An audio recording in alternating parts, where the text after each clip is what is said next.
J'aimerais que vous voyiez l'exemple donné dans Apocalypse 1, 10 à 16. Comme vous le savez, le livre de l'Apocalypse est un message donné par le Seigneur Jésus-Christ à l'apôtre Jean. En l'an 95, Jean, un homme de Dieu alors âgé, était emprisonné dans l'île de Patmos à cause de la parole de Dieu et du témoignage de Jésus-Christ. En tant qu'apôtre, il était découragé de voir le peuple de Dieu persécuté et dispersé, et se rappelait qu'un grand nombre avait été tué. Il était perplexe et demandait, « Seigneur, que va-t-il advenir?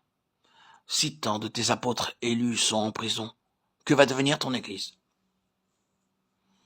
Puis, le jour du Seigneur, alors que Jean priait dans l'esprit, il entendit une voix derrière lui, et il se retourna pour voir qui lui parlait. Pourquoi le Seigneur ne vint-il pas en face de l'apôtre au lieu de venir derrière lui? Et voici ma question. N'est-ce pas parce que Jean regardait dans la mauvaise direction? C'est sans doute pourquoi il se découragea. Et le Seigneur Jésus disait à Jean, « Jean, tu regardes dans la mauvaise direction, retourne-toi et entre dans une nouvelle perspective. »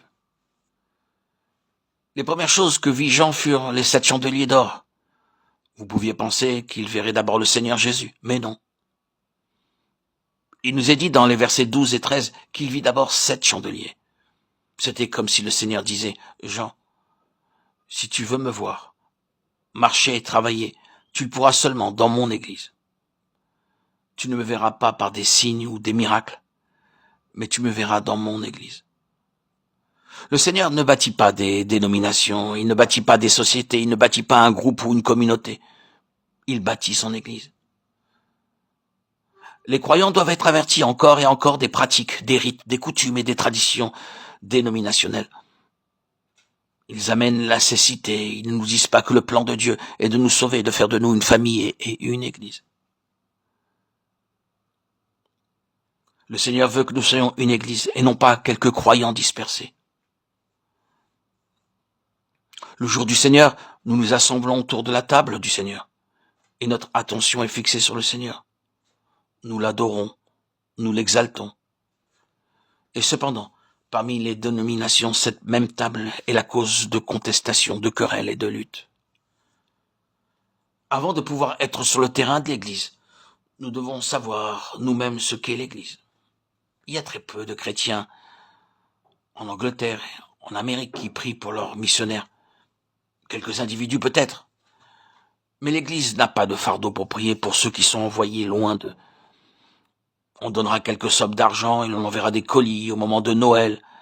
Mais on ne trouvera pas le temps de prier pour eux. Et c'est pour cela que vous trouvez tant de missionnaires à l'étranger attaqués par le diable. Certains peuvent prier d'une manière générale. Seigneur, veille sur eux, protège-les, donne-leur une bonne santé et subviens à leurs besoins. Nous devons nous tenir sur le terrain de l'Église pour être protégés des attaques de l'ennemi. La puissance spirituelle et la plénitude sont dans l'Église. Éphésiens 1, 22, 23. C'est l'Église qui montre la sagesse infiniment variée de Dieu aux principautés et aux puissances dans les lieux célestes. Éphésiens 3, 10. Le pouvoir de lier Satan est donné à l'Église. Matthieu 18, 19. En tant qu'Église, nous pouvons réprimander et lier Satan. Et c'est pourquoi nous avons besoin d'une Église priant derrière nous. Nous voyons dans l'Écriture que dans la fin des temps, le diable sera plus furieux contre les serviteurs de Dieu. Et je sens très fortement que nous devons nous efforcer de demeurer sur le terrain de l'Église. Autrement, nous serons divisés et nous verrons notre travail dévasté.